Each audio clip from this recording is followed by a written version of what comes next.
कहानी है भरतपुर गांव के एक छोटे से मजदूर मंगलू की। मंगलू घर से जल्दी जल्दी तैयार होकर निकल रहा था।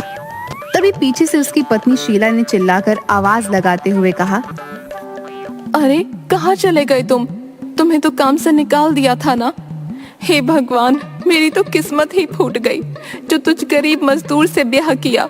जब से इस घर में आई हूँ मैंने एक बार भी पनीर की सब्जी नहीं खाई। तुम चिंता न करो शीला, आज 50 मजदूरों को 12 बजे से पहले फैक्ट्री पर बुलाया गया है। जो भी पहले आएगा उसे काम पर रख लिया जाएगा। मुझे भी जल्द से जल्द वहां पहुंचना होगा है। अगर मुझे काम मिल गया तो आज रात पनीर ही बनाना। मंगलू ये कहकर निकल गया, लेकिन उसकी पत्नी शीला उसे कोसती रह गई। रास्ते में मंगलू ने देखा कि गांव के चौराहे पर एक बच्चा एक कोने में बैठा हुआ वहां से आ जा रहे लोगों को देख रहा है। कोई उस बच्चे के पास रुक क्यों नहीं रहा है? ओह हाँ, सबको तो जल्द से जल्द फैक्ट्री पहुंचना होगा। पर वो बच्चा मुझे इस गांव का नहीं लग रहा। न जाने कौन है, पर दिखने में तो अच्छे घर का लग रहा है। लेकिन इसे अकेले छोड़कर मैं जा भी तो नहीं सकता। मंगलू फिर उस बच्चे के पास जाकर उससे पूछता है, बेटा कौन हो तुम और यहाँ क्या कर रहे हो? आप कौन? मैं मंगलू। तुम कौन? गणेश। अरे ये तो बप्पा का नाम है। पर तुम हो कौन? इस गांव के नहीं लगते। मैं भूत हूँ। पर इतने प्यारे भूत नहीं होते बबुआ। पर मैं तो हूँ। तुम कौन हो? मैं मंगलू हूँ। तुम कौन हो? मैं गणेश हूँ। अरे नाम नहीं पूछा। मंगलू को वो बच्चा बड़ा प्यारा लग रहा था और वो बच्चा बातों से ही शरारती लगा, क्योंकि अपने माता पिता से अलग होने के बावजूद वो रो भी नहीं रहा था। मंगलू ने बेहद सोच समझकर पूछा, तुम्हारे माता पिता कहाँ हैं? अपने घर पर होंगे। तो तुम उनके साथ घर पर क्यों नहीं हो? क्योंकि मैं उनसे नाराज हूँ। अच्छा, पर क्यों? वो मुझे बहुत डांटते हैं इसलिए। तो क्या वो तुम्हें लेने आएंगे? हाँ, लाडला भी हूँ। मंगलू उसकी बात सुनकर एक बार फिर से हंसने लगता है और सोचता है, ये बच्चा तो बड़ा शैतान लगता है। शायद इसके माता पिता को पता है कि ये कहाँ है। मुझे चलना चाहिए वरना मुझे देर हो जाएगी। अच्छा, तो तुम अपने माता पिता का इंतजार करो है। कोई ना कोई तुम्हें लेने जरूर आएगा। ठीक है, मैं चलता हूँ। अच्छा। ये बोलकर मंगलू आगे बढ़ जाता है, पर कुछ कदम चलकर वो रुक जाता है और पीछे मुड़कर देखता है तो मंगलू हैरान रह जाता है, क्योंकि गणेश उसके पीछे पीछे चला आ रहा था। अरे तुम मेरे पीछे क्यों आ रहे हो? वहीं बैठो, तुम्हारे माता पिता तुम्हें लेने आ जाएंगे। जाओ।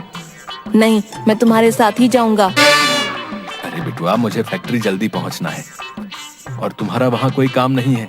नहीं नहीं, मुझे तुम्हारे साथ जाना है। गणेश दौड़कर उसके पीछे आने लगता है। तभी एक पत्थर से टक्कर खाकर वो नीचे गिर जाता है, जिससे उसकी चीख निकल जाती है। आ! मंगलू जल्दी से उसके पास आकर उसे उठाते हुए कहता है, अरे रे, गिर गए ना। क्यों पीछा कर रहे हो मेरा बिटुआ? वहां बैठ क्यों नहीं जाते? मुझे तुम्हारे साथ आना है। पर मैं तो काम से जा रहा हूँ, खेलने नहीं जा रहा। मुझे भी तुम्हारे साथ चलना है। गणेश जोर जोर से रोने लगता है, तो मंगलू जल्दी से उसे चुप कराने के लिए उससे कहता है, अच्छा चुप चुप चुप, कुछ नहीं हुआ, कुछ नहीं हुआ। तुम्हें मेरे साथ चलना है ना? चलो। हाँ। तो तुम मेरा हाथ पकड़ लो, चलो। मंगलू उस बच्चे का हाथ पकड़कर उसे अपने साथ लेकर चलता है। उसने मंगलू का हाथ पकड़ रखा होता है, इसलिए मंगलू को भी रुकना पड़ता है। फिर वह उस बच्चे की तरफ देखकर बोलता है, क्या हुआ? जल्दी चलो भाई, हमें जल्द से जल्द फैक्ट्री पहुंचना है। पर मुझे सुसु जाना है। हैं? ये क्या होता है बबुआ? अरे सुसु नहीं पता, मुझे वॉशरूम जाना है। हैं? अब ये क्या बोले, वॉशरूम क्या होता है? गणेश ने अपने छोटे छोटे हाथों को उठाया और उसे अपनी आखिरी उंगली दिखाते हुए बोला, ये मुझे सुसु करना है। अच्छा, तो तुमको यहाँ जाना है, तो चलो हमारे साथ। मंगलू उसे ले जाकर एक पेड़ के पीछे खड़े करते हुए बोला, कर लो तुम्हारा सूसू। छी, मैं यहाँ सुसु नहीं करूँगा, मुझे वॉशरूम में ही जाना है। बब्बू अब ये वाशरूम कहाँ से ढूंढे हम? चलो कर लो, हमें देर हो रही है, जल्दी करो। नहीं, मैं यहाँ नहीं जाऊँगा। अरे बबुआ मान जाओ, काहे इतनी नौटंकी कर रहे हो? अच्छा चलो, हम तुम्हें चॉकलेट खिलाएंगे, ठीक है? सच्ची? ठीक है, फिर मैं जाता हूँ। थोड़ी देर बाद मंगलू उसे फैक्ट्री की तरफ लेकर गया, पर वहां पर आकर देखता है कि उसे देर हो चुकी थी और 50 लोगों को रख भी लिया था। बाकी लोग वहां खड़े नारे लगा रहे थे। तभी उनमें से एक बोला, हमको भी इंसाफ चाहिए, हमें हमारा काम वापस दो। यहाँ सुनने वाला कौन है? कोई नहीं। ऐसे माहौल में झगड़े जल्दी होते हैं, इसलिए मुझे गणेश को जल्दी से यहाँ से लेकर जाना होगा। गणेश का हाथ कस कर पकड़ वो वहां से जाने लगा, पर इससे पहले ही वहां पर हाथापाई शुरू हो गई। मंगलू ने उस बच्चे को अपने सीने से लगा लिया और उसे लेकर जैसे तैसे वहां से निकल गया। समझ में नहीं आ रहा कि अब इस बच्चे का क्या करूं।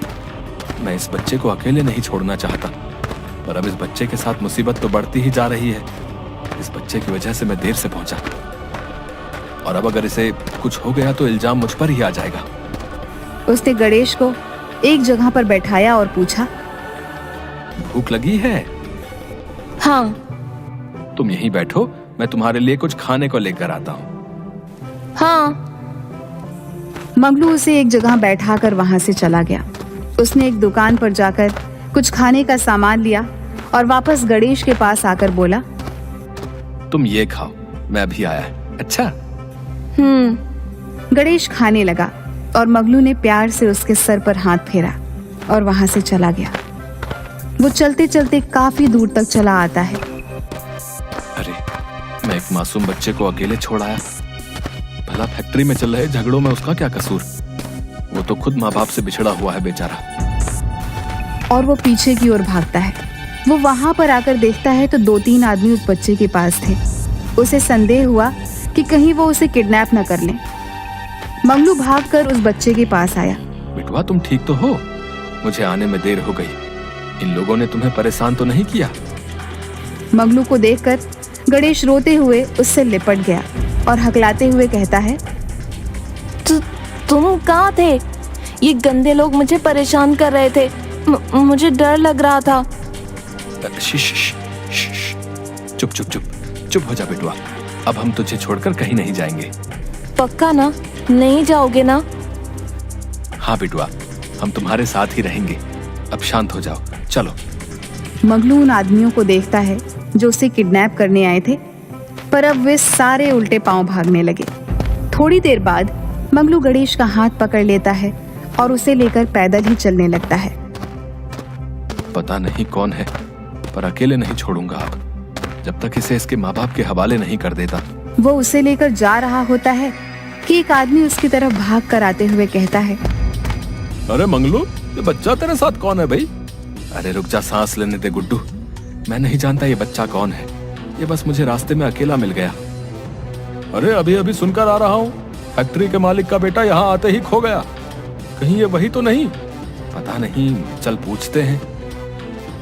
दोनों गणेश को लेकर वापस फैक्ट्री पर चले जाते हैं, जहाँ के माहौल में गर्मा गर्मी थी। मंगलू और गुड्डू दूसरे रास्ते से गणेश को लेकर फैक्ट्री के अंदर जाते हैं, जहाँ फैक्ट्री के मालिक यहाँ वहाँ घूमकर परेशान से कुछ बोले जा रहे थे। मुझे सबसे पहले मेरा बच्चा चाहिए, फिर मैं बाकी का काम करूंगा। आज अगर मुझे मेरा बच्चा नहीं मिला तो मैं किसी को काम नहीं करने दूंगा, सबको निकाल दूंगा। उन्हें वहां देख गणेश तुरंत मंगलू की गोद से उतरता है और भागकर उनकी तरफ जाते हुए चिल्लाता है, पापा, पापा। गणेश, मेरे बच्चे, कहाँ थे तुम और यहाँ कैसे पहुंचे? ये पतले नौटंकीबाज अंकल मुझे यहाँ लाए। अच्छा, मेरा बच्चा ठीक तो है ना? हाँ पापा, ये अंकल बहुत अच्छे हैं। इन्होंने मेरा बहुत ख्याल रखा, मुझे सूसू करवाया, खाना खिलाया और मुझे गंदे लोगों से भी बचाया। कुछ आदमी गणेश को किडनैप करने के इरादे से आए थे, पर हमारे होते हुए हम बिटवा को कैसे कुछ होने दे सकते थे। अब तुम्हारा बहुत बहुत शुक्रिया। मेरे बच्चे को सही सलामत मेरे पास पहुंचाकर तुमने मेरी सबसे बड़ी मदद की है। मैं तुम्हारा एहसान कभी नहीं भूलूंगा। नहीं मालिक, आप ऐसे बोलकर मुझे शर्मिंदा कर रहे हैं। ये तो मेरा फर्ज था, आखिर आपका नमक खाया है। मालिक, मैं भी पहले आपकी ही फैक्ट्री में काम करता था, पर आज जब सबको वापस काम मिलने वाला था तो मैं देर से पहुंचा। उसकी बात सुन मालिक मुस्कुरा कर कहते हैं, कर भला तो हो भला। तुमने मेरे बच्चे को सही सलामत मुझ तक पहुंचा दिया। इसका एहसान तो मैं नहीं चुका सकता हूं, पर तुम्हें तुम्हारा काम लौटा सकता हूं। उसकी बात सुनकर मंगलू खुशी से उछल पड़ता है। हे भगवान, किसी ने सच ही कहा है, किसी का भला करोगे तो आपका भी भला होगा। मैंने बच्चे की मदद की, असल में तो मैं अपनी ही मदद कर रहा था। घर वापस लौटते हुए मंगलू ने रास्ते में पनीर और मिठाई खरीद ली। घर लौटकर उसके हाथ में सामान की थैली देखकर उसकी पत्नी शीला उछल पड़ी। अरे ये क्या लेकर आए? पनीर और मिठाई लाया हूँ शीला। अब से हमारे दिन फिरने वाले हैं। मालिक ने मुझे अच्छी तनख्वाह पर काम में रख लिया है। अब तुम्हें अच्छा खाना खाने के लिए तरसना नहीं पड़ेगा। ये सुनकर शीला की आंखें नम हो गईं। लेकिन ये सब हुआ कैसे? मंगलू उसे पूरा किस्सा सुनाता है। तब शीला मुस्कुराते हुए कहती है, कर भला तो हो भला।